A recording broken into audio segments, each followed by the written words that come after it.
Il n'y a pas longtemps, j'ai rencontré une jeune fille, un rabbin, par hasard, dans la rue. Elle m'interpelle, elle me dit « Leïla ?» Je dis « Oui ». Elle me dit « Je vous remercie parce que, grâce à vous, je vais suivre mon rêve. Vous m'avez montré qu'il était possible d'être maître de son destin et acteur de sa vie. » J'ai déjà entendu « Do you know Morocco ?»« Yes, I know Morocco. » C'est une marque d'orange.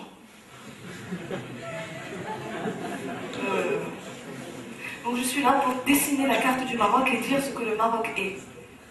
Lorsque je suis en conférence à l'ONU, je suis là pour dire oui, je suis marocaine, je suis africaine, je suis maghrébine, je suis arabe, je suis née musulmane. Je suis une femme et je vous assure que je vais bien.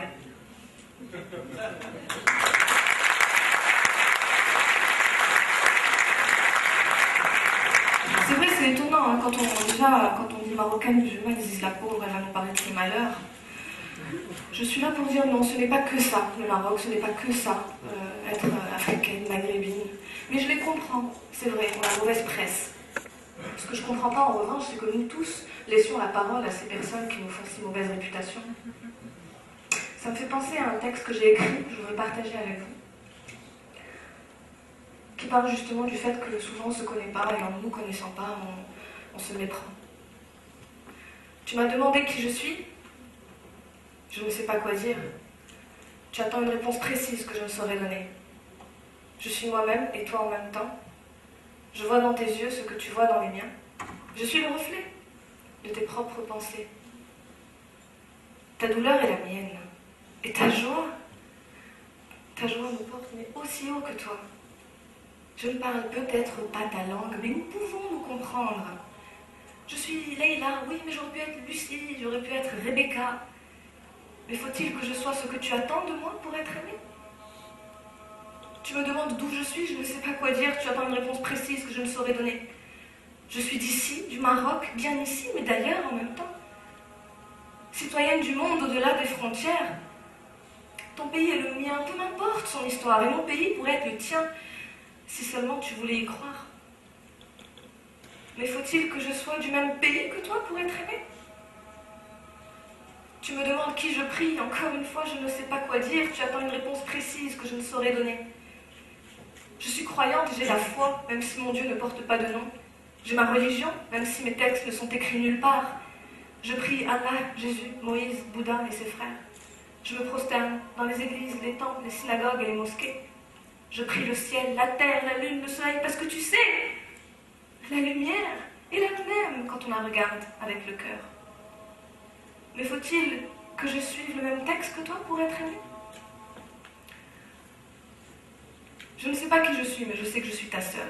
Je ne sais pas d'où je suis, mais je sais que je suis avec toi. Et je ne sais pas qui je prie, mais je sais qu'on prie le même Dieu. Alors j'en pleure. J'en pleure de nous voir nous déchirer. Chacun dans son monde, dans son cercueil de verre. On se regarde, sans se regarder, on se méprise, sans se connaître. L'intolérance est une guerre fratricide. On fait du mal aux autres, et c'est un bras qu'on s'ampute. Ma larme me brûle. Ma douleur est insolente. Je voudrais me battre, faire voir à tout le monde. Je voudrais me battre, rejoindre les rangs de ceux qui un jour ont fait ce rêve de voir les hommes redevenir des frères. Gandhi et Luther l'avaient compris, mais ils en sont morts. Les pauvres, le monde n'était pas prêt. Aujourd'hui, nous sommes là tous ensemble pour inspirer, être inspirés, pour rêver. C'est bien que quelque part, un monde est éveillé. Sois le changement que tu souhaites voir dans le monde. Donnons aux autres ce que nous aimerions recevoir, parce qu'en donnant, par ton sourire, c'est aussi moi, et toi, et lui qui reçoit. N'ayons pas peur d'élever nos voix. N'ayons pas peur d'élever nos voix. N'ayons pas peur d'élever nos voix. Arrêtons de croire que nos actions seraient vaines. Ne donnons pas à l'autre lâcheté les moyens d'exister. Et si nous ne sommes qu'un grain de sel, c'est bien qu'ensemble nous devons nous unir pour donner un sens à nos convictions, à nos projets, à nos espoirs. Tu vois, moi, dans les différences, je lis d'abord les ressemblances. Je suis prête à tout prendre. Je suis prête à tout prendre. J'ai désappris et je désapprends pour mieux apprendre. Alors, apprenons à nous rapprocher. Apprenons à nous comprendre, à nous respecter, à nous aimer.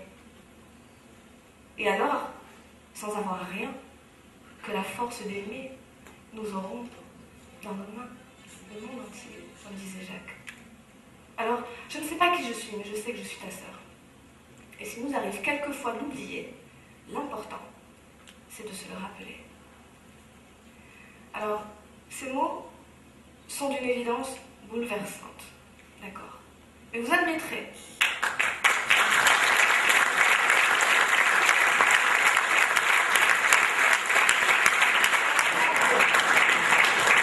c'est moi qui vous applaudis parce qu'en applaudissant, vous signez le fait que vous êtes d'accord avec ça.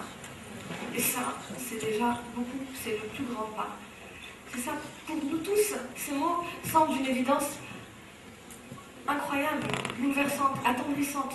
Mais vous serez d'accord avec moi que si nous décidions ensemble de ramener ces mots à notre réalité, de les appliquer à notre quotidien, beaucoup de conflits pourraient être évités. Je ne parle pas des grands conflits du monde, parlons juste des conflits de notre quotidien, de notre environnement direct. Si nous posions par exemple un autre regard sur les communautés qui vivent ici, qui cohabitent au Maroc, si nous posions un autre regard sur les Juifs du Maroc, si nous posions un autre regard sur les Berbères, si nous posions un autre regard sur les migrants qui viennent d'Afrique noire, au Maroc, et qui cherchent l'Eldorado, aussi fort que nous, les Marocains, on le cherche en France et en Espagne. Est-ce qu'on est capable de ça? Et si on est capable de changer notre monde, est-ce qu'on ne pourrait pas imaginer, dans un élan utopiste de rêveur, que peut-être alors on pourrait faire tache d'huile et répandre cette énergie bien plus loin? Peut-être que le changement commence par là. Gandhi disait il faut être le changement que nous voulons voir dans le monde. La question est, est-ce qu'on est capable de changer le regard qu'on pose sur les choses et sur les gens? La question est, est-ce que vous voulez faire partie de ce changement? Merci.